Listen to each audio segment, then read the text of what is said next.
Þá komið að öðrum lið á dagskrá, íþróttastefna, rætt íþróttastefnu Akureyrarbæjar og til máls tekur bæjarfulltrúi Sóley Björk Stefánsdóttir.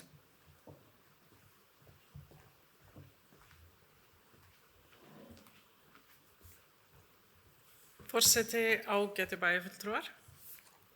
Síðustu vikur hafa átt sér stað heitar umræður íþróttamál, bæði á landsvísu varðandi framferði stjörnuíþróttamanna, en einnig hér á litlu Akureyri mismunun vegna kynferðis. Og mér finnst mikilvægt að við sem að gegnum störfum bæjarfulltrúa tökum þátt í þessari umræðu. En við eigum íþróttastefnu sem var samþykkt snemma árs 2018 og gildir út árið 2021. En ég veit að við erum ekki alltaf dugleg við að endurnýja stefnurnar okkar. Við leyfum þeim ofta að lifa áfram eftir að samþykktu gildistími rennur út. Og ég ætla að segja að mér finnst það svo sem engin skandall svona almennt, en það ofta mjög ágætar stefnur að ræða og mikil vinna liggur í því að endurnýja stefnur. En það nú okkar starf, það að segja stefnumótun, þannig að mér finnst alltaf mikilvægt að við tökum svona umræðu stefnurnar reglulega eins og ég veit að lagt áherslu á hérna í pontu. En í ljósi þeirra umræða sem að verið hafa og ég vísaði til í upphafi, þá finnst mér mikilvægt að við göngum í það að endurskoða íþróttastefnuna okkar og að við klárum það fyrir lok kjörtímabilsins. En eins og vill vera í mörgum stefnum margt gott að finna í okkar íþróttastefnu og þeir sem að sitja hérna inni viti kannski að ég ekki innsti koppur í búri varðandi íþróttamál og ég ætla þess vegna ekki kannski beint að reyna að leggja mat á það hérna hvernig okkur hefur gengið að fylgja eftir þessari stefnu. En miðað við samtöl sem að snúast þau tvö málefni sem að ég nefndi hérna í upphafi, þá mikil tækifæri til að gera betur og mér finnst við ættum að nýta kraftinn sem þessi gagnrýna umræða gefur okkur til þess að gera þær umbætur sem þarf að gera. Og ég vil segja að mér finnst að við þurfum að setja annan fókus heldur en síðast þegar við sömdum okkur íþróttastefnu. Vegna þess að sú stefna var samin í miklu samtali við íþróttafélög og áhugafólk íþróttir. En ég held að við þurfum að semja þessa stefnu í samtali við bæði börn, ungmenni og foreldra sem að hafa kannski svona í meðalagi áhuga íþróttum eða bara jafnvel undir meðalagi áhuga íþróttum. Og það held ég að sé mikilvægt vegna þess að við berum fyrst og síðast ábyrgð gagnvart öllum íbúum okkar bæjarfélags. Og við berum ábyrgð á því að efla lýðheilsu íbúanna, bæði andlega og líkamlega heilsu. Og mér langar kannski aðeins að fjalla stefnuna eins og hún í dag og draga kannski fram þau atriði sem ég tel mikilvægt að horfa sérstaklega gagnrýnum augum á. Til dæmis í stefnunni stendur, með leyfi forseta að vitna í stefnuna, rannsóknir sem hafa verið gerðar hér á landi sýna að þau börn og ungmenni sem stunda íþróttir eiga meiri möguleika á að njóta þess sem lífið hefur að bjóða og þau leiðast síður út í neyslu hvers konar ávana eða vímuefna. Og ég ætla bara að segja að þetta ekki rétt. Það að segja að í fyrsta lagi eiga þessi börn og ungmenni meiri möguleika en hverjir. Þessi setning stendur ekki undir sjálfri sér. Og staðreyndin sú að börn og ungmenni sem að stunda skipulagt tómstundastarf leiðast síður út í neyslu og njóta þess að vera í skipulögu tómstundastarfi. Það snýst ekki bara íþrótta ástundun og þetta snýst og lykilatriði í forvörnum, það þetta skipulagt tómstundastarf. Þannig að ég gerði athugasemdir við þetta á sínum tíma þegar við vorum að fjalla hérna stefnuna, en ég hafði ekki erindi sem erfið við að fá þessu breytt. Og svo í sömu málsgrein í stefnunni þá stendur, og með leyfi forseta, afrek íþróttamanna okkar hafa jákvæð áhrif á samfélagsvitund og afreksmenn góðar fyrirmyndir fyrir þá sem yngri og hvetja þá til dáða. Og ég ætla bara að segja að í ljósi þeirrar umræðu sem nú á sér stað afreksmenn, þá verð ég bara að telja þessi fullyrðing sé á lausu lofti gripin. Þannig að svona atriði sem að bara, ég geri bara svona verulegar athugasemdir við sem að standa þarna. Í stefnunni líka haldið til haga að Akureyrarbær sé þátttakandi í verkefni landlæknisembættisins heilsueflandi samfélag. En ég get sagt ykkur frá því að þann 11. mars 2020 sendi ég fyrirspurn á formann stýrihóps heilsueflandi samfélag hjá Akureyrarbæ Nokkrum mánuðum seinna, þann 20. október sama ár, fékk ég það svar að ekkert hefði verið gert í þessu verkefni. Og ég ætla að leyfa mér að draga það ályktun að staðan sé kannski bara sú sama í dag. Og svo að því ég var að minnast á það hvernig stefnan unnin og þeirri vinnu gerð góð skil í stefnuplagginu, en það var þannig að viðtöl voru tekin við lykilaðila í íþróttastarfi á Akureyri. Viðhorfskönnun var gerð meðal íþróttafélaga svæðisins og hagaðila mikilvægustu viðfangsefni íþróttamála í bænum. Stefnumótunarfundur var haldinn með forsvarsmönnum íþróttamála á svæðinu með þátttöku 60 manns. Opinn íbúafundur var haldinn þar sem 50 manns tóku þátt. Greiningavinna og úrvinnsla fór fram með aðkomu formanns IBA og deildastjóra íþróttadeildar Akureyrarbæjar ásamt KPMG sem sá faglega verkefnisstjórn. Og síðan var stefnumótunin sett í umsagnaferli hagaðila, auk nefnda og ráða bæjarins og að lokum lögð fram til samþykktar í bæjarstjórn. En þarna sjáum við að stefnan unnin í mjög nánu samstarfi og samráði við hagsmunaaðila. En ég held að það væri mjög gott að þegar við hefjum vinnu við nýja stefnu, að þá byrjum við á því að finna út úr því hver sé okkar óskastaða þegar kemur að hreyfingu og þátttöku barna og fullorðinna í félagsstarfi sem að inniheldur hreyfingu, sem og starfi sem að stuðlar að andlegri vellíðan. Og þegar við erum búin að finna út úr því, þá ættum við að hefja samtal við íþróttafélögin meðal annarra það hvernig þau sjá fyrir sér sína aðkomu að þeirri óskastöðu sem við ættum að setja fram út frá okkar íbúum í heild. Og ég hef þá trú að í gegnum svona samtal þá gætum við nálgast hreyfingu og heilsu á annan og betri hátt heldur en við höfum verið að gera. Ég ætla ekki að hafa þetta mikið lengra, ég mjög spennt að heyra hvað ykkur finnst þetta, en ég vil leggja fram tillögu til bæjarstjórnar sem að hljómar þannig að bæjarstjórn samþykki að hefja vinnu við endurskoðun íþróttastefnu Akureyrarbæjar með áherslu á lýðheilsu og forvarnir og einsetur sér að ljúka verkinu fyrir lok kjörtímabils. Takk fyrir. Það bæjarfulltrúi Sóley Björk Stefánsdóttir lokið máli sínu, orðið laust. Næst tekur til máls bæjarfulltrúi Eva Hrund Einarsdóttir.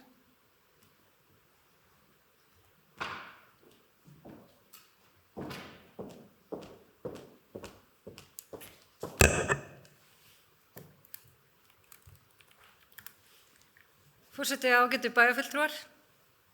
Ég vil byrja á því að þakka Sóley Björk bæjarfulltrúa að hefja þessa umræðu hér íþróttastefnuna. Því að ég alveg sammála með það að þetta mikilvægt málefni sem við þurfum að ræða og eins og mjög mörg önnur í bæjarfélaginu og það okkar hlutverk að vera stefnumótandi og þess vegna eigum við að vera að ræða okkar stefnur hér á þessum fundum.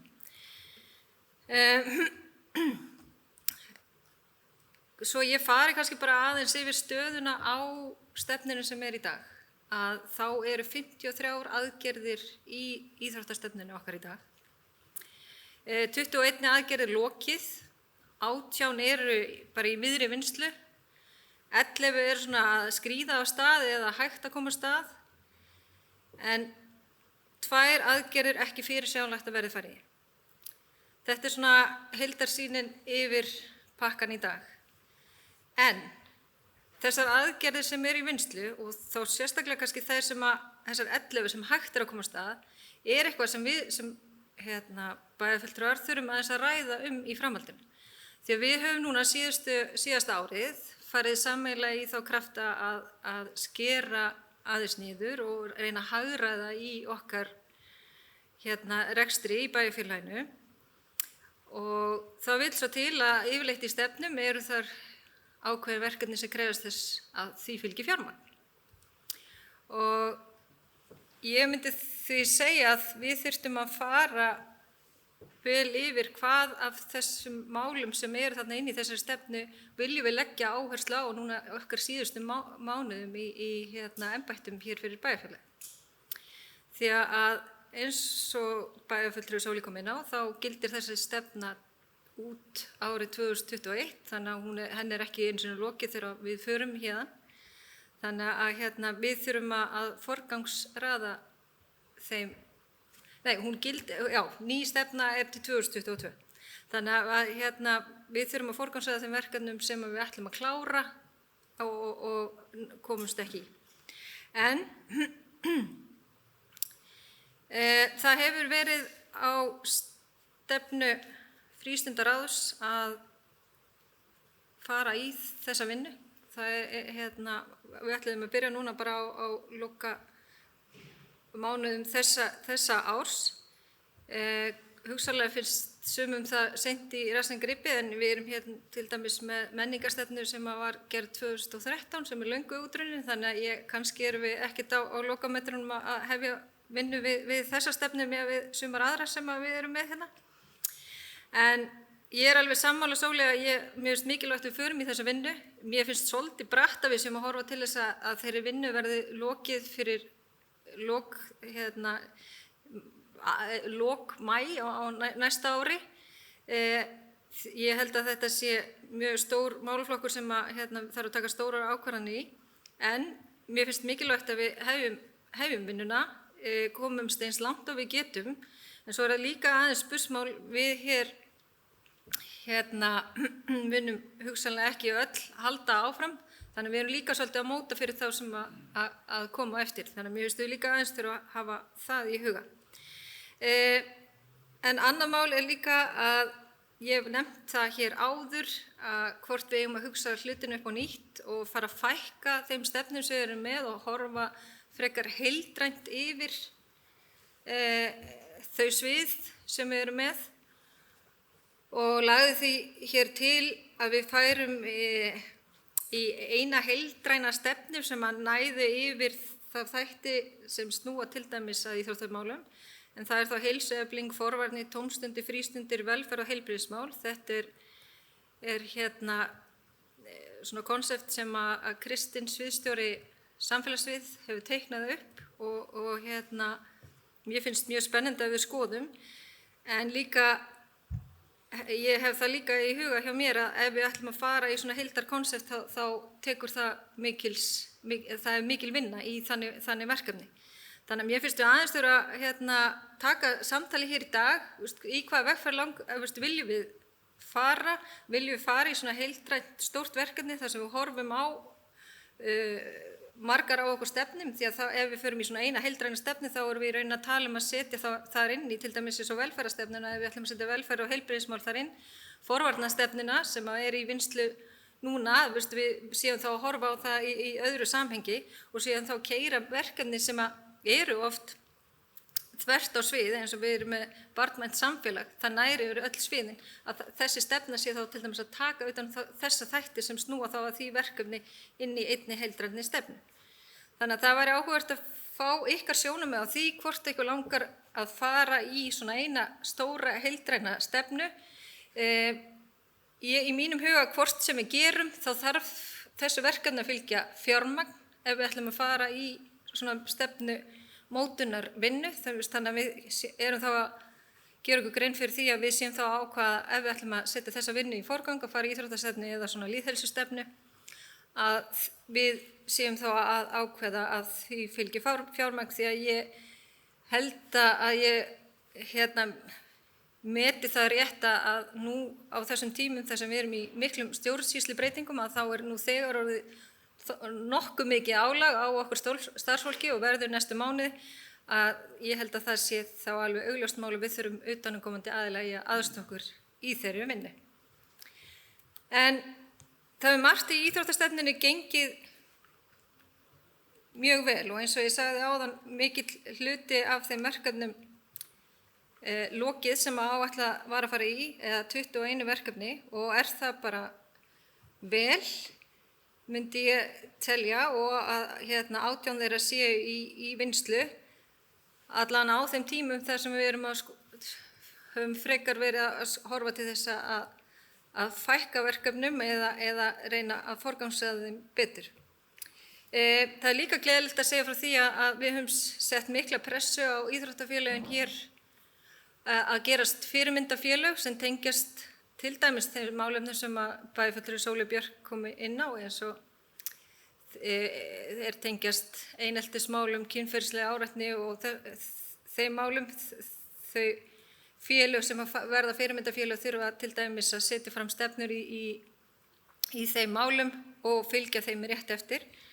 Og nú þegar eru 8 íþróttafélög hér orðin fyrirmyndafélög og nokkur í viðbót að minna að því að gerast fyrirmyndafélög. Eins okkar héraðsfélag IBA orðið fyrirmyndar hérað. Þannig að það mjög ánægjulegt.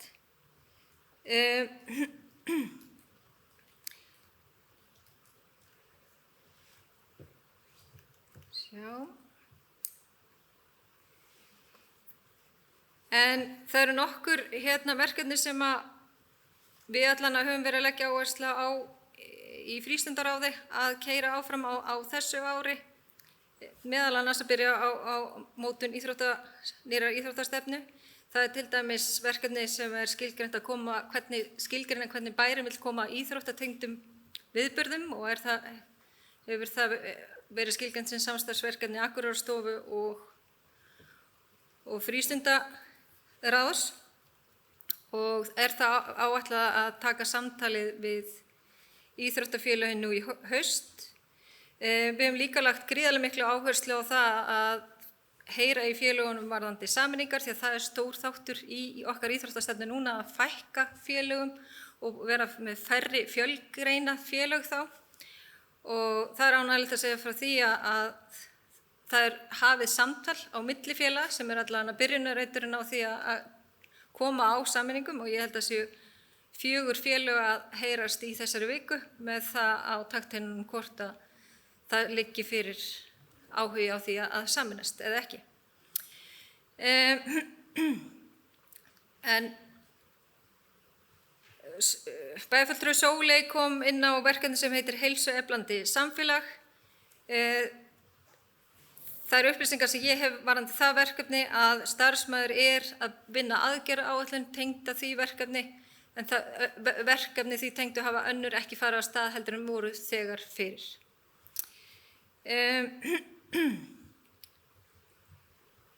Varðandi það hvernig við eigum að vinna stefnuna, þá ég nú reyndar alltaf á því að við eigum að gera það í samtali og ekki síst við þá hagaðila sem tengja stefnunni, þannig að hvort við byrjum á undan á því að tala við aðila stunda ekki íþróttir eða á mörkunum eða við viljum ná inn í íþróttageirann, finnst mér bara alveg komið til greina, en mér finnst að það þurfi að eiga sér mikið samtal við samt þá aðila sem að stefnan snýr að. Þannig að við getum ekki unnið svona stefnu nema í góðu samtali, því að allan eins og síðasta stefna var unnin að þá ekki allt á höndum Akureyrarbæjar að framkvæma.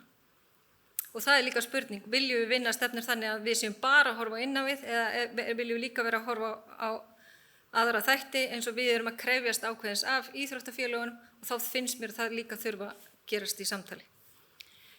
En eins og ég segi, mér finnst ekki spurning það að við eigum að fara að byrja þessa vinnu. Ég set spurningamerki við því hvort við náðum því á þessu kjörtímabili að klára þá vinnu og svo líka vil ég fá bara niðurstöðu í það hvort að þið séu á þeirri leið eins og ég að hugsa hlutina að við setjum þetta undir lýðheilsustefnu og síðan þarf að setja þá fleiri málaflokka undir eða hvort þið vilja halda áfram sér að við séum með forvarnarstefnu, íþróttastefnu og velferðarstefnu. Þannig að ég held að það sé kannski fyrsta spurningin sem við þurfum að svara áður en við hefjum vinnuna. Það bæjarfulltrúi Eva Hrund Einarsdóttir lokið máli sínu, næst tekur til máls bæjarfulltrúi Andri Teitsson.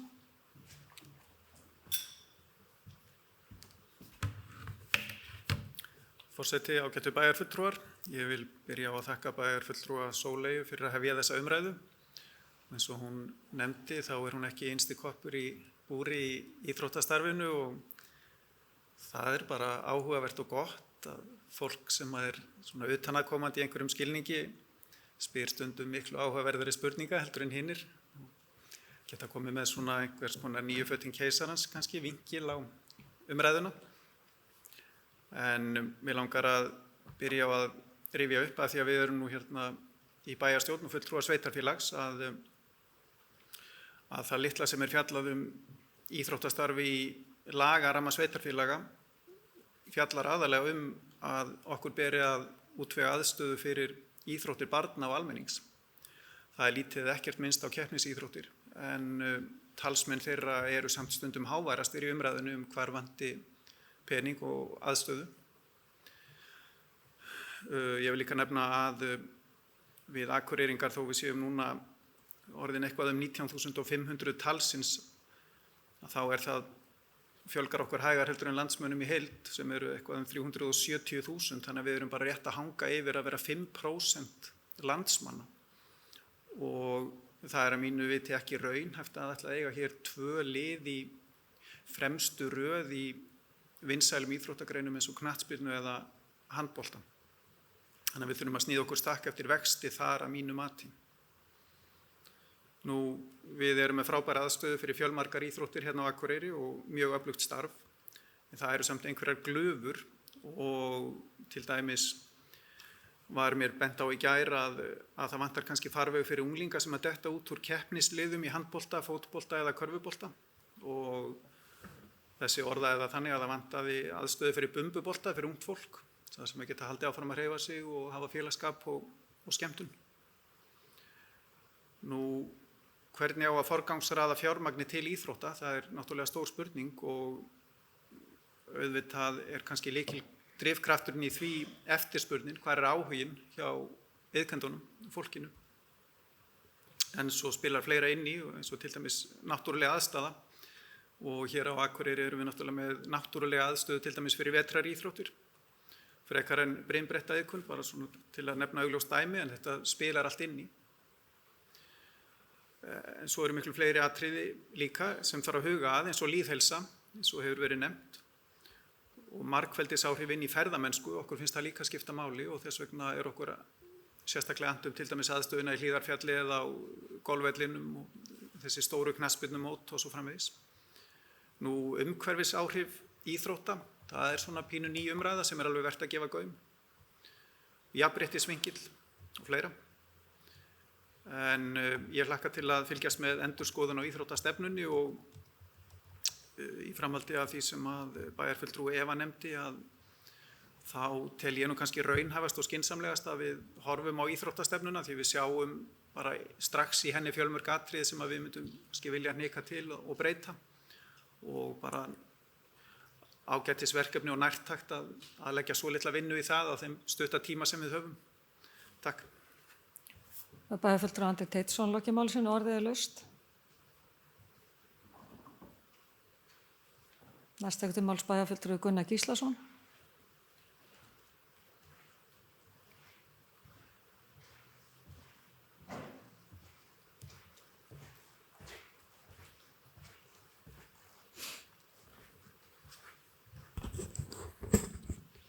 Forseti, ágætu bæjarfulltrúar.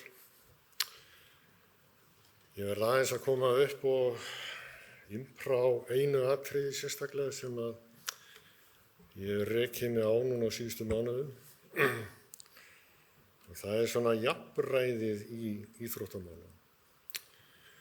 Við tökum í sjálfu sér kannski ekki alveg hreint á því í núverandi íþróttastefnu hvernig við viljum hafa þau mál. Það vita það kannski flestir hér inni að ég hendi út smá færslu á Facebook hérna ekki fyrir löngu síðan vegna þess að mér ofbauð í raun og veru þegar ég fór að hugsa hvað aðstæðan mismunandi hjá kynjónum, til dæmis í meistaraflokk. Og það bara einfaldlega þannig þegar maður fyrir að rannsaka þetta og skoða þetta að stelpurnar í meistaraflokki Þórs K.A. þær í raun og veru þurfa að framkvæma eitthvað eða vinna eitthvað fyrir öllum þeim styrkjum sem þær fá. Þær eru vörutalningum í Netto, þær eru seljandi klósettpappír og eldhúspappír og þær eru að þrífa skóla, þær eru að þrífa íbúðir og þær eru að gera hitt og þær eru að gera þetta. Og þetta fannst mér dálítið merkilegt vegna þess að ég veit ekki til þess að þetta sé þannig í karlaboltanum og þegar maður fer aðeins að velta fyrir sér umfanginu í þessum flokkum. þá sér maður það að svona gróft séð, þá voru á síðasta ári velti Þór Káa 32 milljónum, það bíl, eða rúmið 30 milljónum, Þór velti í sínu meistaraflokki yngstar á bílinu 60 til 70, Káa einhverjum 260 milljónum. Og þá segir mér bæjarfulltrúi Hlynur að stór hluti af þeim fjármunum komið frá FIFA og þetta séu þá greiðslur vegna þess að þú ert í meistaradeild eða komist eitthvað áfram á þar höfðu göttum, það getur vel verið. En við höfum engar upplýsingar það hversu mikið fæst þannig eða hversu mikið að koma inn í styrkjum frá samfélagi. Mér finnst þetta rosalega skrítið þegar ég horfi á þetta út frá nokkrum sjónarhóðum. Ég hef verið formaður í UEFA, þar sem við erum með frjálsar. Það hefur aldrei verið pælt í því hvað að fara til karla eða kvenna. Ég hef formaður í Blagdeild Káa. Það er aldrei pælt í því hvað að fara til karla eða kvenna. Það bara að safna fé og því bara deilt. Þegar maður fer að ræða þetta af því að við erum með þetta íþróttastefnuna, við viljum fækka félögum og sameina. Og það kom fram hjá bæjarfulltrúa áðan, við ættum ekki að vera með keppnis eða meistaraflokka í mörgum íþróttagreinum, heldur bara kannski ekki marga meistaraflokka í hverju grein, heldur að vera kannski bara með einn. Þá kemur í ljós að þegar maður fer að rýna í þetta með Þór Káa, kvennaboltann, að þar talað að það vanti allt samspil á milli Þórs og Káa. Þetta er einhver sér eining inn í apparati. Og þá er það bara orðið sér lið. Og ég har bara rætt það, að það borgaði sig bara hreinlega að fara að stofna nýtt íþróttafélag sem héti bara Þór Káa, vera ekki tengdur í Þór eða Káa. Hvert erum við komin í þessu máli ef að þetta umræða hjá einstaka aðilum reyndar, en þetta samt eitthvað sem þá komið á flot vegna flækjustigs í málinu. Og þarna ætla ég að benda á tvennt. Káa Þór sem komið frábærlega út í handboltann. Ég segi Káa Þór, þannig að ekki saman hvernig ég snýði þessu við. Þór Káa hins vegar í fótboltann. Þá sér Káa handboltann, en Þór virðist að sjá kvennaboltann, einhverju margt. Það er allavega lendir á þeim. Og ég velti fyrir mér, þá hitt félagið bara stikk frí? Eða hvernig ætla menn að sjá þetta? Og ég vil held nefnilega að við þurfum að taka þetta mál sérstaklega upp í umræðum endurskoðun íþróttastefnu eða lýðheilsustefnu. Ég held að við höfum að fara í þessu endurskoðun, en ég er ekki á því að við höfum að hafa inn í ályktun að við klárum þetta fyrir lok þessa kjörtímabils. Ég held að við höfum bara að setja okkur það mark að fara í þessu endurskoðun og sjá hvert við komumst. En þá held ég að við erum að taka á þessu máli. Ríkir jafnrétti í öllum greinum. Eða er einhvers konar ójafnrétti bara talin sjálfsagður hlutur? Hvað er í gangi? Og Akureyrarbær getur haft áhrif á þetta. En við skulum samt minnast þess að því að það kom fram í máli bæjarfulltrúa Sóleyjar að við fólkið í bænum eigum fyrst að ræða hlutina og svo að ræða eða setja íþróttafélögunum einhvers konar stefnu. Íþróttafélögin eru fólkið í bænum. Við skulum ekki gleyma því. Og margir af þeim sem að tala við í þessari vinnu við síðustu íþróttastefnu, þetta var ekki kannski íþróttafólki sjálft. Þetta voru bara íbúar sem eru sjálfboðaliðar í stjórnum félagana og eru að leggja þar bara heilmikið á sig. En þeir eru líka íbúar í bænum. Og ef við tökum alla sem eru skráðir félagar í þessum íþróttafélögum, öllum saman, þá er þetta meirihluta bæjarbúa. Þannig að við þurfum bara að muna það að þetta er ekki einhver sér hópur, þetta eru íbúar í bænum. Og við skulum hafa það í huga.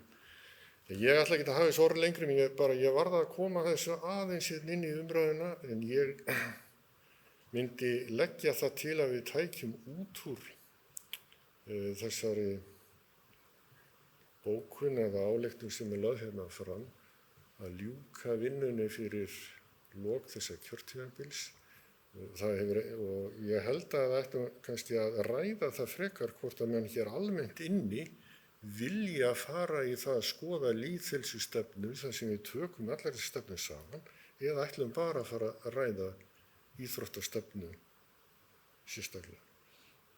Ég legg til að við förum í lýðheilsustefnu vinnu og reynum að sameina þetta. Takk. Bæjarfulltrúi Gunnar Gíslason lokið máli sínu. Næst tekur til máls bæjarfulltrúi Heimir Haraldsson.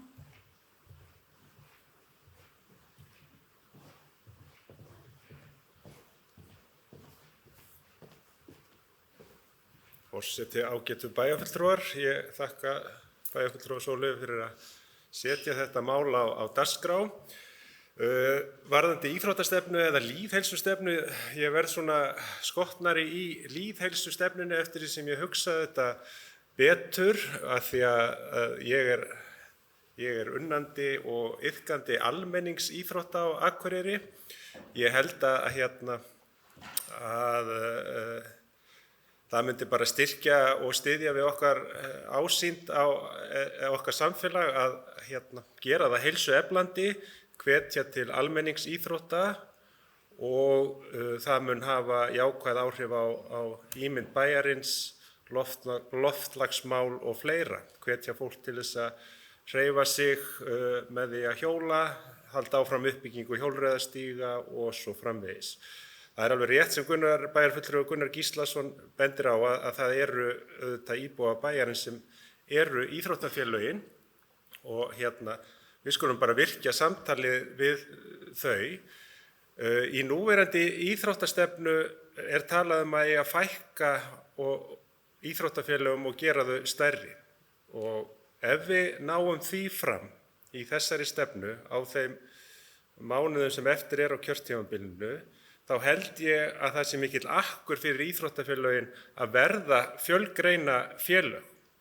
Þar með talið að hlúa að almenningsíþróttunum sem eru þá ekki, þessar keppnisíþróttir, afreksíþróttir og við gætum þá haft innan lýðheilsustefnu afreksstefnu sem væri þar vel mótuð og mér finnst eðlilegt að þar væri lögð mikil áhersla á jafnrétti kynja í íþróttum á Akureyri. Þannig að ég get ekki alveg sett niður fyrir mig hvernig tímafaktorinn í þessu, hvort við getum klárað svona stóra stefnu ef við færum í eitthvað í átt að lýðheilsustefnu með afreksstefnu þar undir. En ég held að það væri mikill gróði í því fyrir alla íbúa bæjarins að skoða einhvers konar lýðheilsustefnu. Takk. Bæjarfulltrúi Heimir Haraldsson lokið máli sínu. Næst tekur til máls bæjarfulltrúi Hlynur Jóhannsson.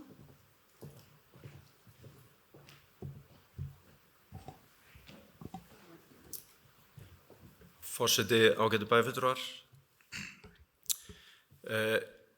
Ég hef byrjað að segja að mér finnst hálf sorglegt að tala um það að krakkarnir okkar geti ekki litið upp til okkar íþróttamanna í dag.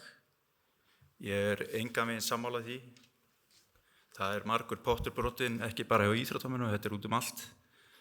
Og okkar börn eftir að líta upp til fullt af afgerandi íþróttamanna sem hefur eftir að alast hérna upp áfram. Og ég held að mér er svolítið rangt að fara í þennan pól og við eigum ekki að vera að flýta okkur að tala um þessi mál endilega núna á þessu mómenti. Það er ekki öll kurlkomandi grafar í því sem að gerast og bæjarstjórn Akureyrar á ekki að vera mikið held ég að spá í þessi mál akkurat í dag. Aftur á móti með íþróttastefnunum sem slíka. Ég hef oft velt fyrir mér hvernig þessi íþróttastefna. Hver les hana? Hér er tími fjölda fólks í að búa þetta til og fullt af peningum fara í þetta. En ég spurði fullt af fólk í dag hvort að þið lesið þetta sem að tengist íþróttum, að það er enginn lesið þetta. Það veit enginn hvað þetta er.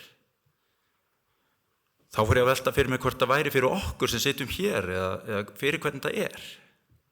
Til hvers erum við að þessu?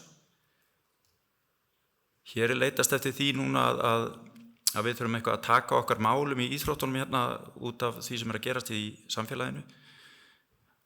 Sko þetta nú einu sinni þannig að þjálfarar eru ráðnir inn til félaga og eftir eru ráðnir inn þá fara þeir ofta á tíðum svolítið sínar leiðir.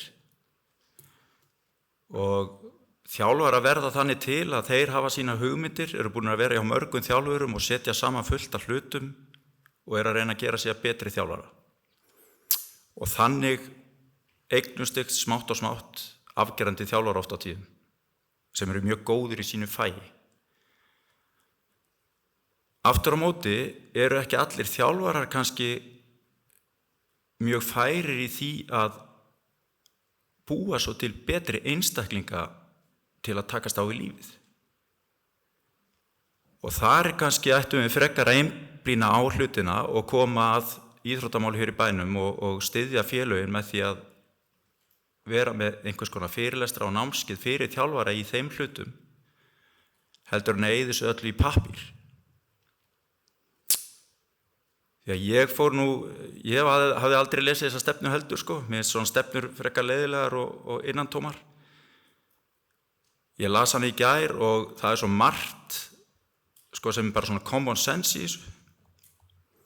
Og svo bara fullt af hlutum það sem til dæmis Bæjarfélagið bara getur engan veginn staðið við í þessari stefnu. Þannig ég átti bara mjög erfitt með að svona átta mig á þessari stefnu. Þannig að ég ætla að vona að við förum ekki að eyða allt of miklum tíma meira í þessu brölti. Aftur á móti með það sem bæjarfulltrúi Gunnar Gíslason kom inn á með áðan með mismun á kynjum í íþróttum. Þá á ég erfitt með að vera sammála því. Þetta eingöngu held ég tengt við fótboltann. En ég veit bara til þess að eins og í handboltanum, þar fara strákanir alveg til jafns á við stelpunar í fjáraflanir. Ég veit bara í síðustu fjáraflanir þá held ég að verið að selja kjöt og humar upp í Káa til dæmis og ég veit ekki betur en að strákanir og stelpunar hafa verið næstu með jafnan hlut. En strákanir fá það sem þeir selja og stelpunar það sem þær selja. Stundum fara strákanir í að bóna bíla, stelpunar fara að telja í búðum. Fótboltinn bara svolítið annað út af þessum ofboðslega peningageira sem á bakvið hann erlendis frá. Í fótboltanum horfum við líka á það. Káa seldi leikmannum daginn fyrir 10 milljóna. Það hefur fullt af stelpum farið frá Þór Káa í atvinnumennsku. Það kemur lítill sem engin peningur fyrir það. Þarna erum við bara að tala um 2 gjörólík apparat. En þetta eingöngu eiginlega bundið við fótboltann. Og hvort að við getum stýrt í hvert þessi peningar fara sem koma frá FIFA, ég veit það ekki. Svo það nú einu sinni þannig að þegar verið að styrkja íþróttir, þá ráða nú bara fyrirtæki hvort þau styrki kvenna fótbolta, kvenna handbolta, kalla fótbolta eða kvenna fótbolta. Stjórnendurinn þar ákveða það hvar þeir vilja að setja peningana. Ég veit ekki hvort að við ætlum að fara að skipta okkur líka því. Ég held að við svolítið að einblína á það sem við getum stýrt og hvað við getum gert. Ekki ætla að fara að þvinga einhvern sem við höfum ekkert að segja.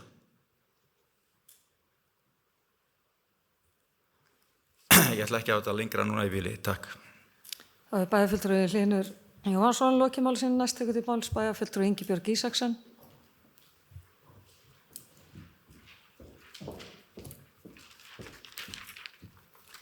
Forseti, ágætu bæjarfulltrúar, ánægilegt að koma hérna upp og tala um íþróttamál í íþróttabænum Akureyri. Mér langar svona kannski aðeins að byrja því að bregðast við orðum bæjarfulltrúa Sóleyju Bjarkar, kannski misskildi hana, ég veit ekki alveg en hún var að tala um að almenningur hefði ekki getað komið að stefnunni. En það var haldin opin vinnustofa í Hofi þar sem að öllum gafst tækifæri til að koma sínum skoðunum framfæri. En kannski var ég að misskilja eitthvað, ég veit það ekki. Eins líka varðandi forvarnirnar tengdum íþróttum. Það kemur hérna fram bara hjá ISÍ að í skýrslu ánægjuvogarinnar íþróttir unglinga, það kemur skýrt fram að neysla allra vímuefna eru mun ólíklegri á meðal unglinga í 8. til 10. bekk sem æfa íþróttir með íþróttafélagi en þeirra sem æfa ekki. Þetta var unnið á rannsóknum og greiningu fyrir UMFÍ og ISÍ. Bara svona því sem haldið til að haga, þá alveg verið að vinna rannsóknir sem þessu tengt. En þú kannski verið að meina að þetta hvoru tveggja hjálpi stað eða hvað, ég skildi það ekki alveg, en þú kannski getur komið og útskýrt það betur. Varðandi stefnurnar okkar, þá eru það orðnar nokkuð margar og ég hef verið í bæjarstjórn hérna í að verða 8 ár og þær eru ófáar stefnur sem við höfum kynnt hérna og endurskoðað. Ég held að sé gríðarlega mikilvægt líkt og bæjarfulltrúi Hlynur kom inn á hérna áðan að þetta séu stefnur sem við nýtum og þær séu upp á borðum en fara ekki bara upp í hillur og enginn lesi. Við höfum líka okkur hefur tíðrætt það að sameina allar þessar stefnur sem við höfum verið að tala og þegar við fórum í velferðarstefnuna á sín tíma þá var það minn skilningur að íþróttastefnan færi undir þá stefnu líka og fyrst við erum að ræða þetta hérna núna þá myndi ég alveg vilja leggja til að við myndum reyna að sameina eins margar stefnur og við getum í velferðarstefnu, ekki eingöngu lýðheilsustefnu ef að sú verður niðurstaðan. Ég held, að það sé mikilvægt líka að það komi fram hérna hversu öflugt og gott íþróttastarf í bænum. Ég held að við sem bæjarstjórn getum bara verið mjög stolt af öllu þessu íþróttastarf sem hérna. Það er unnið gríðarlega gott starf en auðvitað allir að leitast við að gera betur og það má alltaf gera betur og við höfum alltaf að vinna í þá átt en við höfum líka að halda því á lofti sem vel er gert. Í því ljósi þá langar mér svona kannski að segja smá sögu því þegar ég var formaður íþróttaráðs á sínum tíma þá fékk Káa að selja auglýsingar á gólfinu í húsinu þeirra. Stelpurnar fengu helminginn af auglýsingunum og strákarnir helminginn. Niðurstaðan var sú að stelpurnar fengu alltaf helmingi lægri styrki fyrir sínar auglýsingar á sama gólfinu heldur en strákarnir. Og mér þótti þetta mjög umhugsunarvert á sín tíma. Umræðan að breytast núna og nýjustu fréttir heyrði ég frá foreldrum stúlkna að það væri komið fyrirtæki í bænum sem eingöngu styrkja stelpuíþróttir eða kvennaíþróttir og ekki kalla. Mér finnst þetta mjög umhugsunarvert og þegar við erum að tala jafnrétti þá eigi það virki báðar áttir. Ég held sé voðalega mikilvægt að koma jafnvægi á þessa umræðu, hvort sem að kallar eða konur í hlut. Þetta á ekki að vera annarkvort eða. En svo kannski varðandi uppbyggingu íþróttamannvirkja, það er auðvitað allt önnur umræða og dýpri sem við þurfum að taka í tengslu við það. En ég ætla að láta þetta nægja í bili. Takk. Það er bæjarfulltrúi Ingibjörg Ísaksen lokið máli sínu, næst tekur til máls bæjarfulltrúi Eva Hrund Einarsdóttir.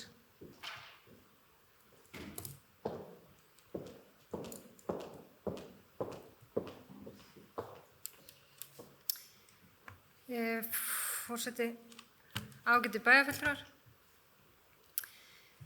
Það voru verulega áhugaverð umræður hér í dag. Ég reyndar get ekki tekið undir með bæjarfulltrúa Hlyni að við ættum ekki að leggja áherslu á stefnur því að ég allan í minni vinnu sem formaður finnst mér gríðarlega mikilvægt að við séum að vinna eftir stefnuplöggum og mér finnst mjög sérstakt að bæjarfulltrúar hafa ekki lesið þær stefnur sem við erum að fara eftir og ég allan að gera það reglulega að fara yfir þær stefnur sem eru undir mínu ráði til að athuga hvort við séum að fylgja þeim og fara í það átt sem að bærinn hefur sett okkur. Og mér finnst rosa mikilvægt þegar við erum að gera þessar stefnur og við séum með aðgerðaáætlanir og séum reglulega að fara yfir hversu langt erum við komin í þeim og erum við að ná þeim markmiðum sem við höfum sett okkur. Þannig að ég allan á því að tímanum sé vel varið í það að taka samtalið og setja niður á blað hvert við viljum fara. En varðandi almenningsíþróttir þá hefur náttúrulega verið mikil krafa það að við séum að auka tíma í okkar íþróttamannvirkjum hvað það varðar og það hefur alveg verið gert en við höfum náttúrulega ekki náð að sinna kröfum markaðarins eins og við hefðum viljað en þar kannski á móti að við náttúrulega búum í einu frábærasta umhverfi sem hægt getur til þess að stunda almenningsíþróttir utanhús. Og að því að Sóley kom inn á verkefni tengist heilsueflandi samfélagi að þá náttúrulega er svo margt hér þó að það sé ekki beint einhver einhverju fyrirlestrar eða eitthvað svoleiðis sem við höfum verið að setja af stað, þá er svo margt sem tengist þessu eins og var nefnt hér áðan, eins og bara stígakerfi bæjarins. Leið og við erum að bæta það, þá erum við í rauninni að leggja rækt við verkefni heilsueflandi samfélag. Og ég held að við höfum allavega tekið eftir þeirri aukningu sem hefur verið sérstaklega núna á síðustu árum eftir að COVID skall á þeim fjöldanum allum sem farin að stunda allt í einu göngurskíði, fjallgöngur, fjallaskíði, hlaup, sund og nefnið það. Þannig að ég held að margir hverfir sem áður sátu í sófanum eru farnir út að hreyfa sig og það er bara virkilega vel. En við höfum líka verið að ræða og höfum haft í okkar stefnu að efla heilsurækt hjá eldri borgurum og það er eitt af því sem að mér finnst mikilvægt að við klárum til enda á þessu kjörtímabili og hef átt samtal bæði við forsvarsmenn Þórs og Káa hvort að þeir væru tilbúnir að koma í þannig verkefni ef bæjarfélagið hefði áhuga á því, hvort að við getum þá nýtt aðstöðunni að koma eldri borgurum þar inn og þeir jafnvel þá skaffa þjálfara þess efnis og mér finnst allan að samstarfsvilji fyrir hendi, þannig að það er eitt af því sem við þurfum að ákveða. En ég mig langar að koma með tillögu að breyttri bókun og þá náttúrulega finn ég hana ekki hér, býtum við. Út frá þeirri umræðu sem hefur verið hér nú þegar, þá bara að því mig langar að fá það bara fram hvort að við séum bara á því að fara í lýðheilsustefnu eða ekki, eða halda okkur á sömu braut. Bæjarfulltrúi Ingibjörg kom reyndar inn að hafa það bara velferðarstefnu. Ég held reyndar að ég myndi vilja halda mig við lýðheilsustefnu og setja velferðarstefnu þar undir, eða velferðarmálin. Þannig að ég ætla að koma með tillögu að breyttri bókun. Bæjarstjórn samþykkir að hefja vinnu við lýðheilsustefnu sem nær yfir íþróttur, heilsueflingu, forvarnir, tómstundir, frístundir og velferð. Þannig að bara hlakka til að sjá hverjir vilja fara í þá vegferð. Það er bæjarfulltrúi Eva Hrund Einarsdóttir lokið málsins, næst tekur máls bæjarfulltrúi Gunnar Gíslason.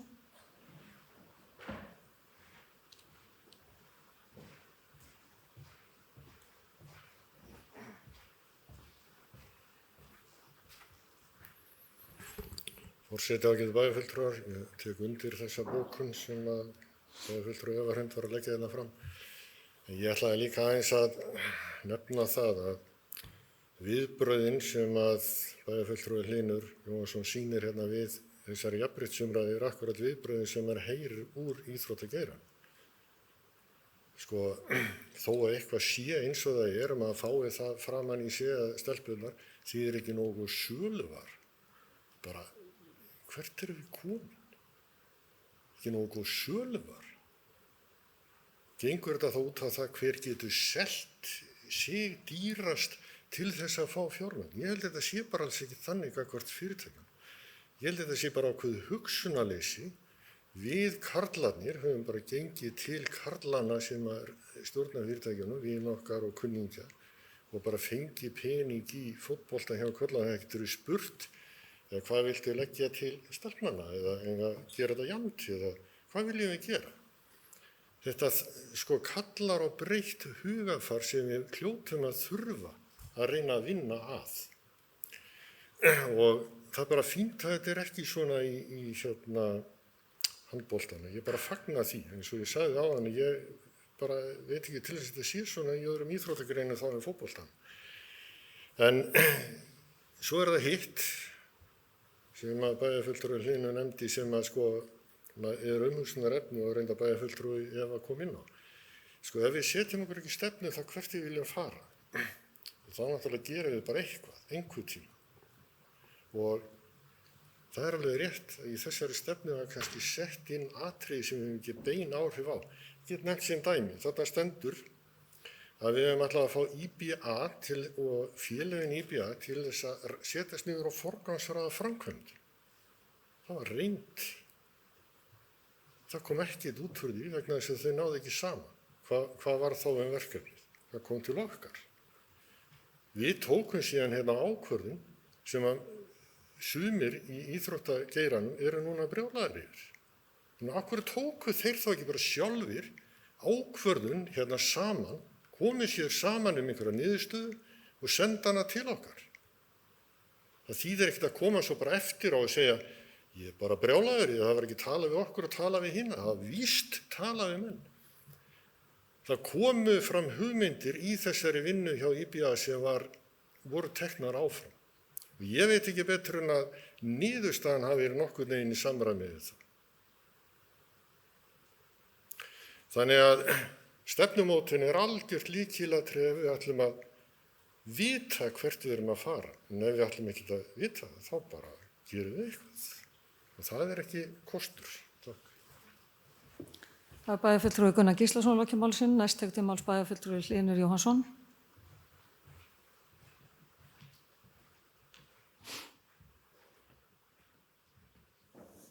Forseti, ágætu bæjarfulltrúar.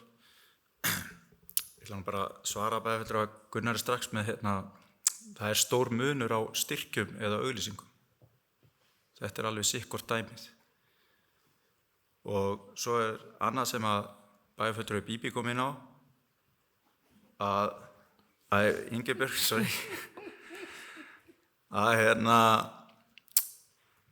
þetta með að einhver fyrirtæki sem verður að styrkja bara stelpunar, ekki strákana, ég held að það snúist miklu meir það að það er sameiginlegt félag, K.A. Þór eða Þór K.A. Að fólk vill sjá meira að sameiningum og þess vegna að taka fyrirtæki þessa meðvituðu ákvörðun að styrkja það sem búið að sameina. Og ég held að við eigum ekki að vera að setja út á það held ég, því að það er bara gott mál. Og þess vegna held ég að við ættum að sameina enn meira hér á Akureyri og hefur verið mikið talsmaður þess og mér finnst þetta ganga alveg ofboðslega hægt að sameina íþróttafélög, að fækka íþróttagreinum og koma einhverju stefnu í gangi hérna að viti. Það gengur bara ekki neitt. Og ef að við tökum ekki á þessu málum og ætlum bara að fara að byggja og borga endalaust af þeim mannvirkjum og svo stöndum við allt í einu fram yfir því að við erum með allt of mikið af mannvirkjum af því að við byrjum að byggja allt en fórum ekki í að taka til hjá okkur fyrst, þá förum við illa líka út úr hlutunum hérna. En það er hægt að vinna þetta líka saman. Það er að gera þetta núna á næstu 2-3 mánuðum að taka á þessum málum. Þetta þarf ekki að taka svo langa tíma. Og kannski er stefnumál að þvælast fyrir fólki sem er að vinna þetta fyrir okkur hérna í staðan fyrir að ganga bara í málin og laga þetta.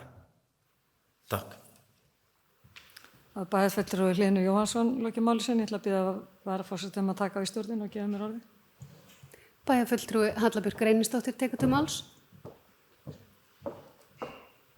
Forseti, ágætu bæjarfulltrúar, ég ætla að þakka bæjarfulltrúa Sóleyju Björk fyrir að setja þetta mál á dagskrá. Ég held að þetta sé bara alveg þörf umræða og gott að hlusta á hérna svona mismunandi skoðanir náttúrulega eða sömu skoðanir. Við erum svolítið svona sammála einhverju leyti og mér langaði bara að koma þetta upp að ég held að það stendur í stefninu að endurskoðana fyrir lok árs 2021 og hún gildi til 2022 og það er bara fínt að fara aðeins yfir og sjá bara hvar erum við stödd og eins og bæjarfulltrúi Eva Hrund kom inn á að þá væri búið að klára mörg atriði, nokkur væri í vinnslu og svo væri einhver sem mætti ekki að fara í.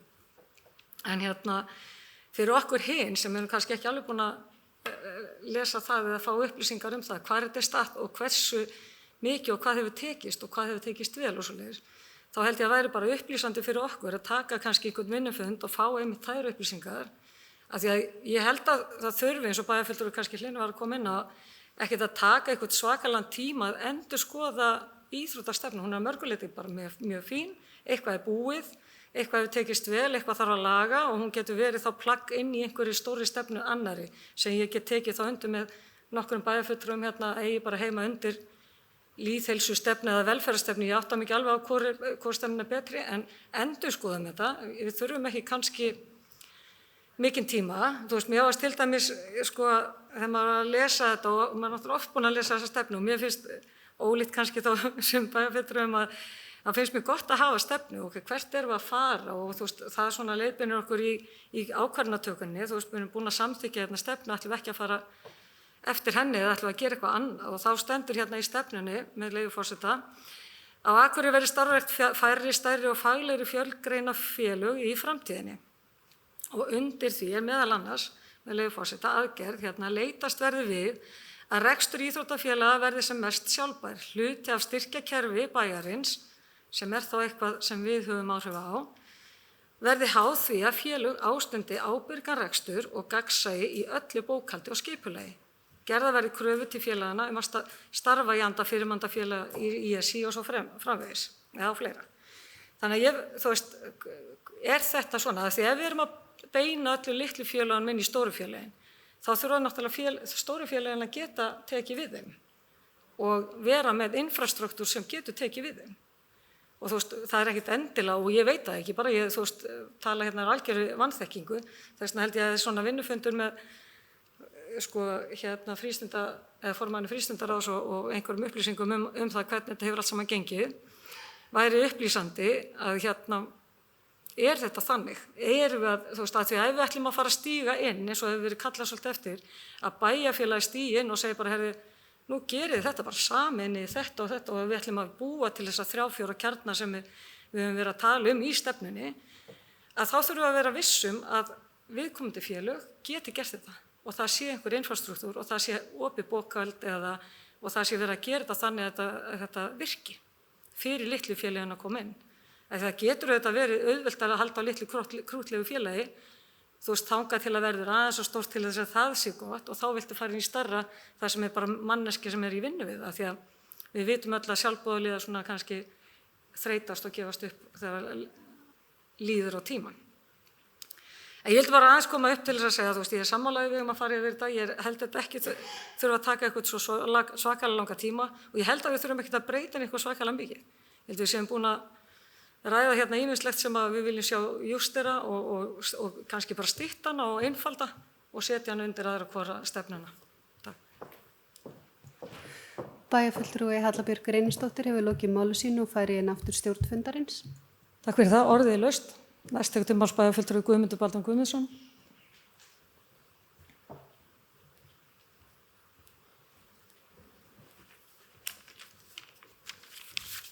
Forseti, ágætu bæjarfulltrúar.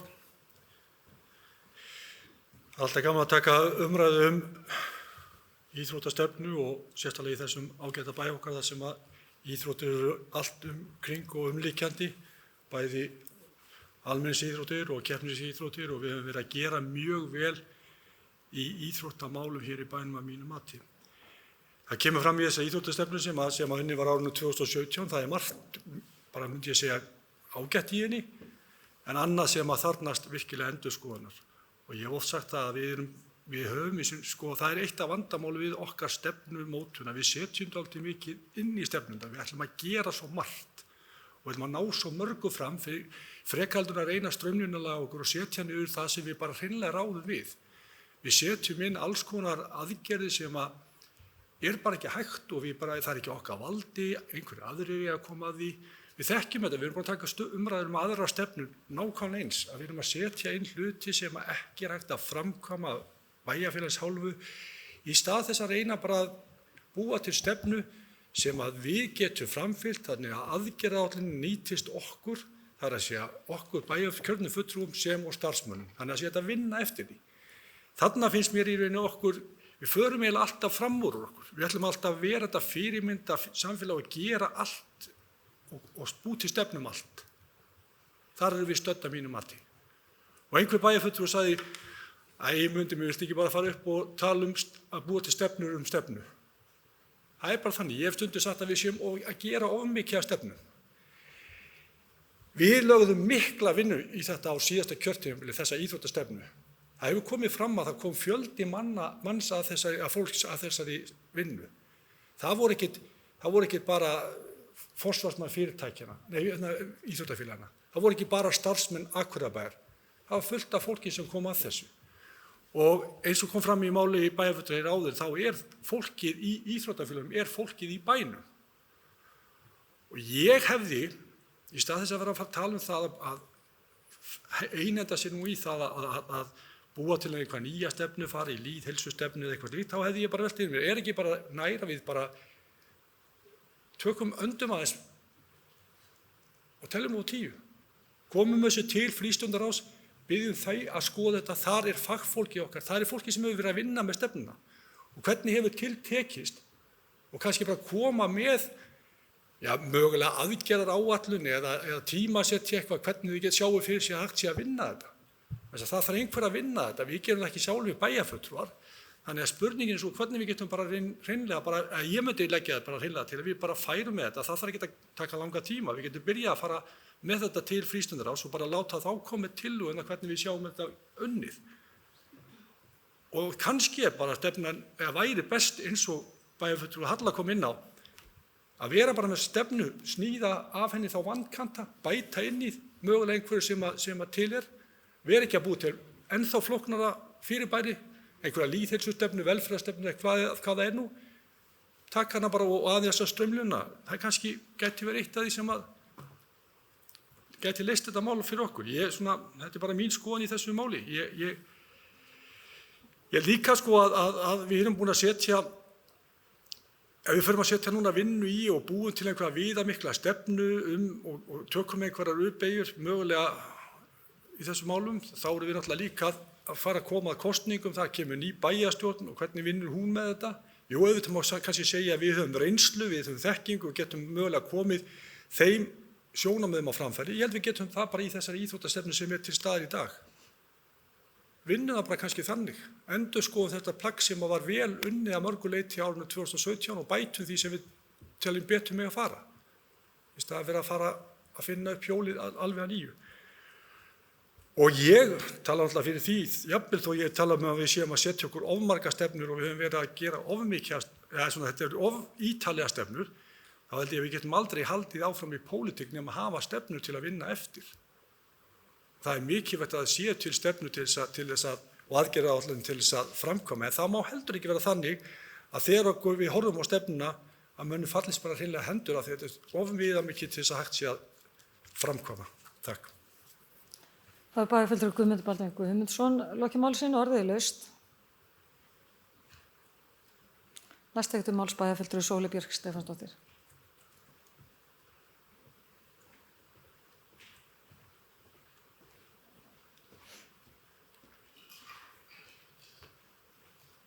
Forseti, ágætu bæjarfulltrúar, ég vil nú bara þakka fyrir þessar mjög ágætu umræður hérna.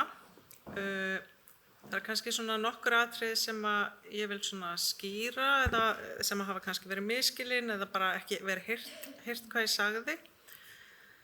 Það sem ég var að gera athugasemdir við var þessi fullyrðingum, ég veist þetta ekki vera aðalatriði í málinu, en þessi fullyrðingum að íþróttir séu forvörnin, að þá fer það pínu eftir mínar heimildir eða svona það sem ég hef bara heyrt frá fræðafólki og ég bara geti raun ekki vitnað í eitthvað ákveðið, heldur bara þetta með forvarnir, það að segja skipulagt tómstundastarf sé besta forvarnin. Það getur verið lestur, það getur verið útivist, það getur verið íþrótt, það getur verið eitthvað, en það verður svona vera aðeins eftir í hver að tala hvaða áhersla lögð og íþróttarhreyfingin hefur einhvern veginn dreiða fram að það séu íþróttir framar öðrum tómstundum og það er bara það sem ég er að mótmæla því ég stend í þeirri meiningu það sé ekki rétt að það sé þetta í heildina forvarnargildi skipulags tómstundastarfs. En eins og ég segi, mínum huga þetta algjört aukaatriði. Og ég kannski sagði ekki að enginn hefði ekki haft möguleika á því að koma að stefnumótuninni. Ég las upp úr stefnunni bara hvernig hún var mótuð og þar kemur fram að opinn íbúafundur hafi verið haldinn þar sem 50 manns tóku þátt. Við erum auðvitað ekki með upplýsingar hvaða aðilar þó voru en mín reynsla af svona opnum fundum að það eru þau sem hafa mikinn áhuga á viðkomandi málefni sem að mæta. Og 50 manns bara þokkalega mikil þáttaka í opnu fundi, verð ég að segja. En við höfum nú lært það í lærdómsferli okkar sem við höfum verið í síðustu 2 árum íbúasamráð að það sem að skiptir mestu máli að reyna að finna það fólk sem að ólíklegt til þess að láta í sér heyra.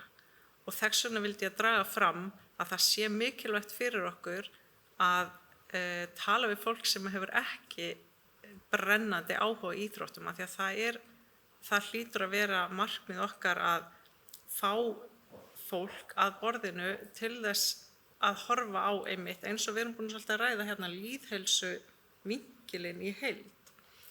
Og ég sagði heldur ekki að ég vildi ekki tala við íþróttahreyfinguna og mér finnst mjög mikilvægt að þetta sé skilið vel. Heldur sagði ég við ættum fyrst að byrja á því að líta heildrænt á hlutina og tala við, og ég sagði við ættum fyrst að tala við fólk sem hefur ekki mikinn áhuga, en svo sagði ég ætla bara að endurtaka að því með þetta skrifa niður. Þegar ég sagði við ættum að byrja á því að tala við fólk sem hefur lítinn áhuga í íþróttum til þess að koma okkur svolítið niður á, að því við meiri segja ég bara einhvern veginn tiltölulega vel að mér í svona hvað íþróttahreyfingunni finnst, að því við heyrum svo óbúslega mikið frá því fólki hingað inn í pólitíkina. Og þess vegna var ég að tala að leggja áherslu á að heyra í þeim sem eru ekki að láta í sér heyra þessi mál. Og það sem ég sagði var, þegar við erum búin að finna út úr því, þá ættum við að hefja samtal við íþróttafélögin það hvernig þau sjá fyrir sér sína aðkomu. Ég að tala samtal. Það það sem ég vil bara leggja svo mikla áherslu á það, að ég held að það sé eitthvað sem við þurfum að gera. Og svo vil ég segja að ég fullkomlega sammála því að það sé ekki, að við þurfum í raun og veru ekki að fara í einhverja brjálæðislega vinnu. Og ég alltaf talskona þess að taka það sem til og hugsa út frá því. Og það bara það sem ég að biðja. Og mér líst mjög vel á að við höldum hérna vinnufund bæjarstjórnar, og einmitt líka kannski vildi ég koma inn á það að og ég nefndi það til ræðinu minni áðan, að við berum ábyrgð sem stefnumótunar vald í þessu samfélagi, og það erum við sem sitjum í bæjarstjórn sem eigum að móta stefnuna. Nefndirnar svo kannski meira í því að framfylgja. Þess vegna finnst mér ekki rétt að við veltum þessu yfir til frístundaráðs, þar að segja stefnumótuninni, af því að það okkar hlutverk. En samtalið við það fólk sem þar situr og hefur meiri áhuga á málaflokknum heldur en sum okkar hérna inni, og þar með tali ég, að það auðvitað mikilvægt. En ég vil bara að við tökum ábyrgð, það þess vegna sem ég vil tala þetta í dag, að ég vil að við tökum ábyrgð sem stefnumótunar vald í samfélaginu okkar. Og bara tel að við getum gert það, og ég svo sem alveg fullkomlega til í það að það sé unnið að einhverju svona stórri lýðheilsu stefnu.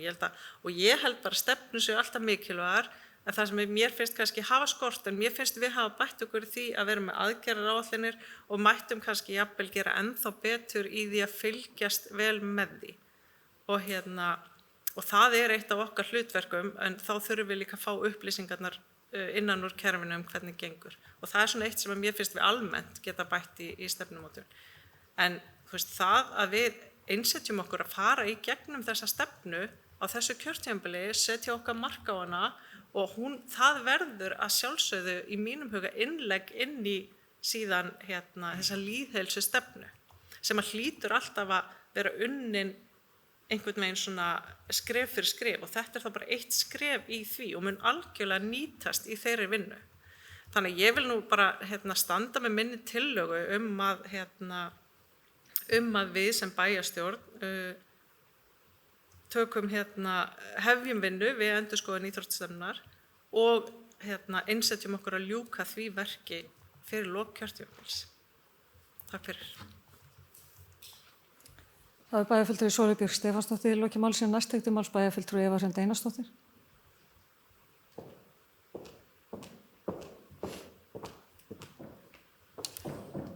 Forseti, ágætu bæjarfulltrúar.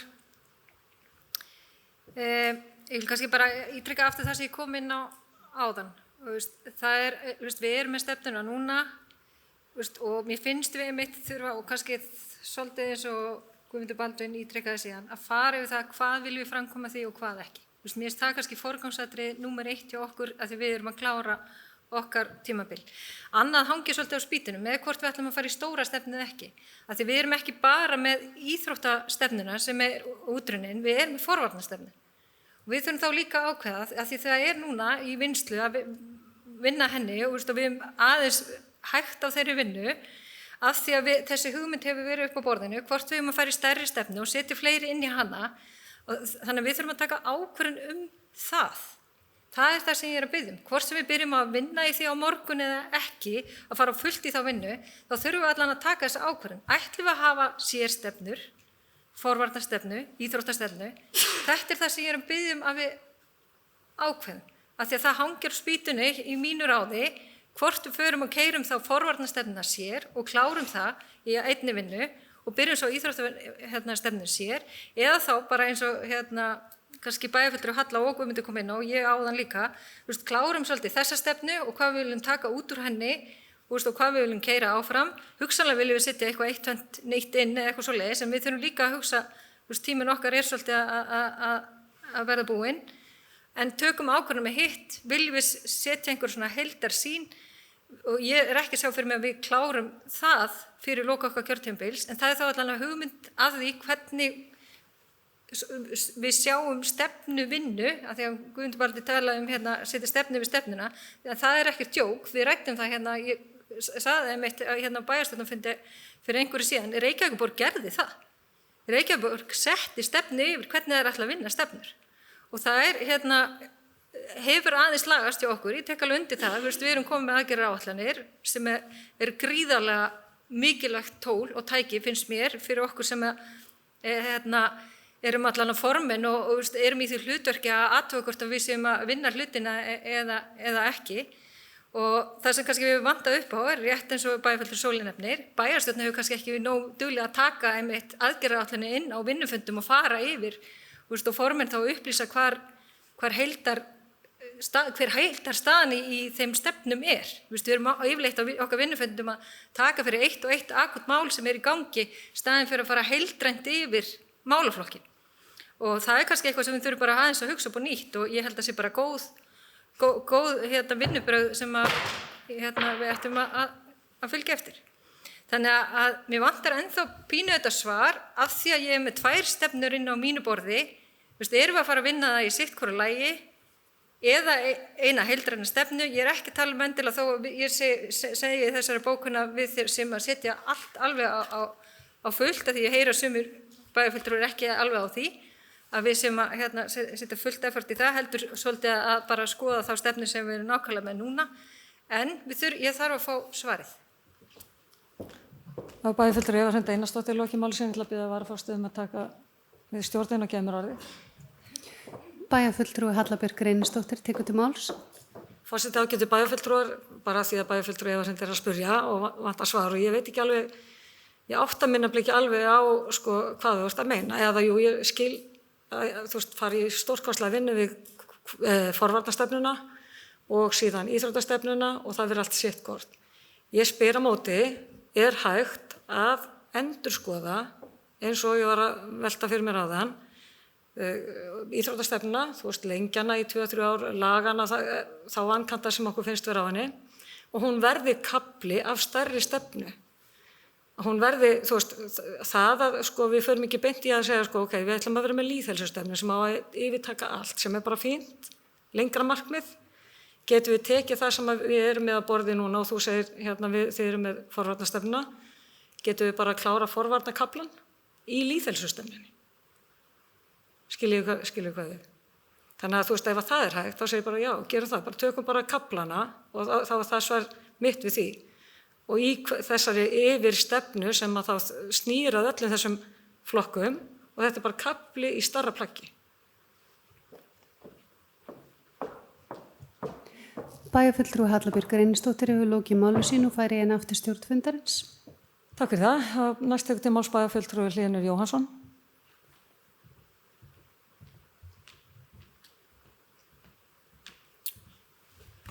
Forseti, ágætu bæjarfulltrúar, ykkur svo annt þessar stefnur. Ég verð nú aðeins að fara þá yfir eitt af því að það farið svo vel eftir stefnunum í ráðunum okkar. Eins og bæjarfulltrúi Gunnar kom inn á áðan, þá átti IBA að fara í það að forgangsraða í hvaða verkefni við færum í hérna á Akureyri að byggja. Við erum með í þessari stefnu íþróttaaðstoð og mannvirki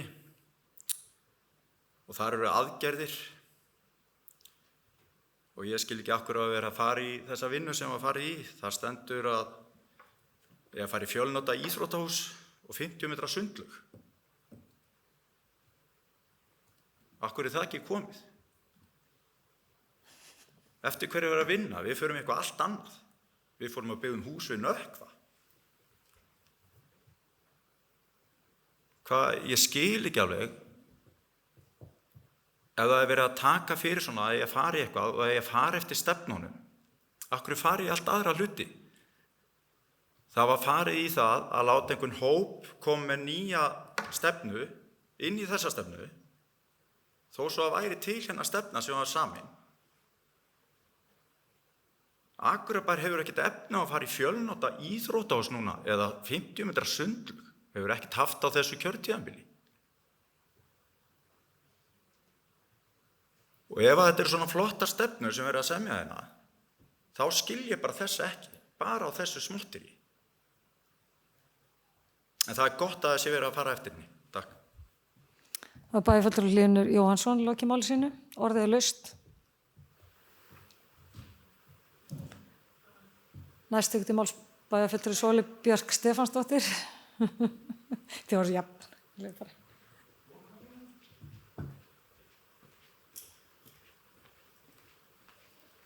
Forseti, ágætu bæjarfulltrúar, ég er nefnilega líka pínu týnd í þessu með lýðheilsustefnuna af því að kannski er það umræða sem við þurfum að taka sérstaklega og taka betur, það er að segja taka umræðan það viljum við fara í að búa til eina lýðheilsustefnu. Og þess vegna langar mig bara til þess að halda mig við mína fyrri tillögu, ekki af því að sé á móti lýðheilsustefnu, heldur bara af því að það er í raun og veru augljóslega verkefni sem býður annarar bæjarstjórnar. Og meðan að ég held að við ættum að takast á við þetta verkefni sem snýr að íþróttamálunum og teygja þau í átt til forvarna og lýðheilsu eins og við höfum oft einhvern veginn talað formlega og óformlega. Þannig ég vil segja að mér langar að halda mig við mína tillögu að við tökum að okkur að endurskoða íþróttastefnuna.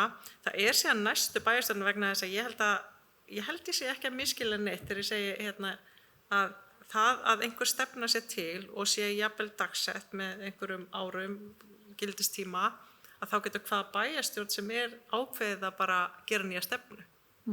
Þú veist, þannig að ég segi við skulum takast á við þetta verkefni að lagfæra og eins og ég segi endurskoða íþróttastefnun okkar og ég hef fulla trú á því að það verði mjög góð grunnur inn í það verkefni að gera einhverja heildræna lýðheilsustefnu.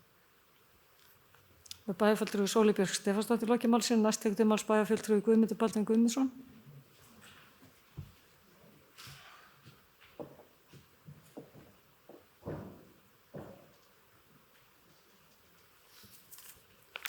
Forseti, ágætu bæjarfulltrúar.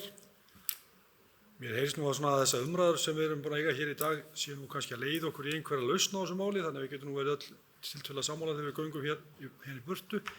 Ég man ekki alveg nákvæmlega sem bæjarfulltrúi Hlynur kom inn á. Ég held að það hafi nú verið stækt, ég er nú með leyfi forseta, að það meðal þeirra mannvirkja sem fyrirliggur að þurfa að skoða uppbygging og það er nefnt fjölnota íþróttahús og 50 metra sundlaug. Skilgreindir hjóla- og göngustígur og margvísleg útiaðstaða. Það er alveg rétt að meðal þeirra mannvirkja sem skoða þarf að byggja upp. Og við síðan var farið í og það kemur líka fram í þessari ágætu stefnu að það var ætlast til þess að menn færu að búa til svona forgangslista á mannvirkja uppbyggingu og sem að síðan varð ekki og síðan tókum við það í okkar hendur og svo er allir óánægðir með það líka og við erum núna þessa dagana bara núna að skoða næstu skref. Við settum inn í 4 ára áætlun fyrir okkur settum við uppbyggingu Nökkva húsnæðis. Það er húsnæði sem er búið að vera í raun bara alveg frá því ég byrjaði í pólitík 2010 hérna í bæjarstjórnarpólitíkinni, þá hefur þetta verið eitt af þessu sem alltaf verið að berast fyrir og fyrir kosningar 2014 var þetta eitt af það sem var sett í loforð þáverandi meirihluta að það yrði farið í þetta og búið að setja fjármuni í og svo eru þeir fyrir vonbrigðum og þetta var svona velt á undan sér. Aðstæðan þarna niður frá var ekki orðin boðleg og við ákváðum að endingu að fara í uppbyggingu á þessum mannvirki, vissulega dýrar heldur en kannski sumir hefðu viljað sjá og þar á meðal ég, en hins vegar held ég að sú uppbygging hafi tekist ákaflega vel og verði til mikils prýði fyrir bæjarfélagið og vorandi verður til þess að lífið á pollinum mun aukast og þar erum við líka ekki bara að tala um keppnisíþróttir, heldur við líka að tala fólk sem að stunda bara almennisíþróttir og nú alls konar eins og paddleboarding og fleira, kajakróður og fleira farið að teljast almennisíþróttir og fólk farið að stunda þetta meira mæli og vonandi verður þessi bygging til þess. Við erum bara að setja inn í fjárhagsáætlunina líka að klára aðstöðu hjá skautafélaginu og það eitthvað sem er inn á áætlun næsta árs og jafnframt settum við árið 2023 og 2024 fjármuni til uppbyggingar íþróttamannvirkja hjá KA og við erum bara akkurat þessa dagana að ræða við þá þá uppbyggingu og ég held að við verðum svona að halda hlutum áfram gangandi en þessi umræða sem átt sér stað hérna í dag, hún kannski leiðir til þess að við ættum að samþykkja einhverja bókun. Ég velti fyrir mér, við erum búin að kasta hér dálítið mikið á bókun og milli okkar og kannski svolítið erfitt þegar menn eru að svara þessu í tölvupóstum hér fram og tilbaka, þannig ég hefði óskað eftir því við fundarstjóra eða forseta bæjarstjórnar að það gerði smá hlé bara á fundinum og við tækjum bara ákvörðun hvernig við myndum láta þessa bókun hljóma sem allir getur verið sáttir við. Takk fyrir. Það er bæjarfulltrúi Guðmundur Baldvin Guðmundsson lokið máli sínu og ég ætla bara að verða þessari ósk og gera stutt fundarhlé, svona 5 mínútur.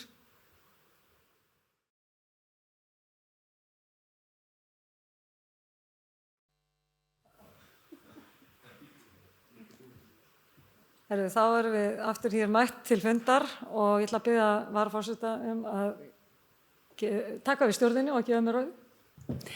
Bæjarfulltrúi Hallabjörg Reynisdóttir tekur til máls.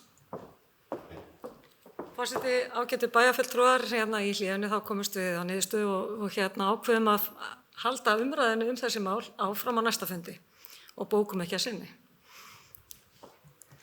Bæjarfulltrúi. Ég kannski þá legg það til.